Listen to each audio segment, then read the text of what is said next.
লা লা লা লা লা লা লা লা লা লা লা লা লা লা লা লা লা লা। আমি চলে এলাম আর তুমি আমাকে রেখে চলে এলে? এতক্ষণ লাগলো তোমার আসতে? আর বলো না, রাস্তায় আমার সাইফুল ভাইয়ের সাথে দেখা হয়েছিল। কত গল্পজনি করলেন, আমাকে ছাড়ছিলই না। কি নিয়ে কথা হলো? কত কিছু, এই বংশ পরিচয়, নাম নিয়ে বিভ্রান্তি, কার যেন পরকিয়া, আবার বেকার লাইফ, আর কত কিছু। এইসব কথাবার্তা শুনে তুমি আমাকে রেখে দাঁড়িয়ে গেলে, আর আমি চলে এসে তোমার জন্য দাঁড়িয়ে আছি। তোমার বিশ্বাস হচ্ছে না? তোমার সত্যি মনে হচ্ছে যে আমি শুধু শুধু তোমাকে দাঁড় করে রেখেছি? ঠিক আছে, তাহলে তাকে ডেকে নেই আমরা। তাড়াতাড়ি ডেকে নাও। সুপ্রিয় দর্শক, মঞ্চে আসছে আমাদের সকলের প্রিয় stand up comedian Saifur Rahman Saiful.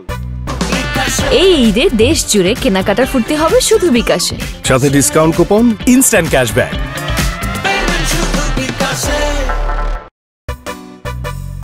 ঈদের দিন সুধীর নামে কাউকে ডাকলে পাশে ভাই বসাইয়া ডাকেন না প্লিজ, শুনতে বিশ্রী লাগে। আমার বন্ধু মফিজ বাসায় একা ঘুমাইতে ভয় পায়, তাই বাসার লোকজন এক প্রকার জোর করে ওরা বিয়ে দিয়ে দিল, যাতে দোকলা থাকলে ভয় একটু কম লাগবে। মাশাআল্লাহ, এখন সে 24 ঘন্টায় ভয় পায়। আমার বন্ধু আবুল আমারে বলছে, দোস্ত আমি না সিংহ রাশির জাতক, এবং তাতে সমস্যা কি? তাও আমার গার্লফ্রেন্ড আমার কুত্তা বলে ডাকে। দিনকাল এমন হয়ে দাঁড়াইছে, আমরা উঠতে বসতে খাইতে ফিরতে এমনকি বাথরুমে গেলেও মোবাইল নিয়ে যায়। এখন অবস্থা এমন হয়ে দাঁড়াইছে, বাথরুমে মোবাইল না নিয়ে গেলে মনে হয় গুরুত্বপূর্ণ ফাইল ছাড়া অফিসে চলে আসছি। যখনই ভাবি আজকে থেকে সত্যি কথা বলবো, তখনই বউ এসে বলে, আমাকে কেমন লাগতেছে, আমি কি মোটা হয়ে গেছি? এই ঈদে দেশ জুড়ে কেনাকাটার ফুর্তি হবে শুধু বিকাশে, সাথে ডিসকাউন্ট কুপন, ইনস্ট্যান্ট ক্যাশব্যাক। আমার মারে আমি যখনই বলি, মা আমরা কোন বংশ, মা প্রত্যেকবারই একটা জবাবই দেয়, তোরা হলি গিয়া অজাতের বংশ। মেয়ে হয়ে ভাবতেছ তোমার জীবন অনেক কঠিন, ছেলে হলে বুঝতা বউ যে রাইগে আছে এটা বুঝাও কতটা কঠিন। পালায়ে বিয়ে করছি, ফ্রিজ কিনা দরকার, আলমারিও কিনা দরকার, কিন্তু টাকা পয়সা নাই।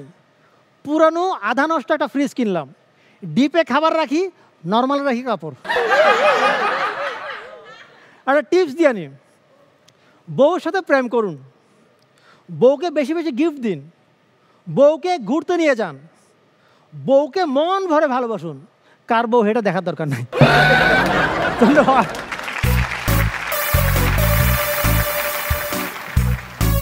প্রিয় দর্শক, দেখতে দেখতে আমরা একেবারে শেষ পর্যায়ে চলে এসেছি।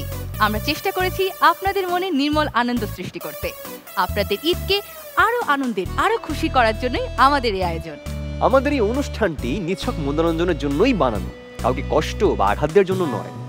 আশা করছি আমাদের অনুষ্ঠানটি আপনাদের অনেক ভালো লেগেছে। সবাই ভালো থাকবেন, সুস্থ থাকবেন। See you Chittagong university. আরে রাখো, প্রোগ্রাম শেষ করছি, চলো। My dear audience, thanks for watching our show and always stay with NTV.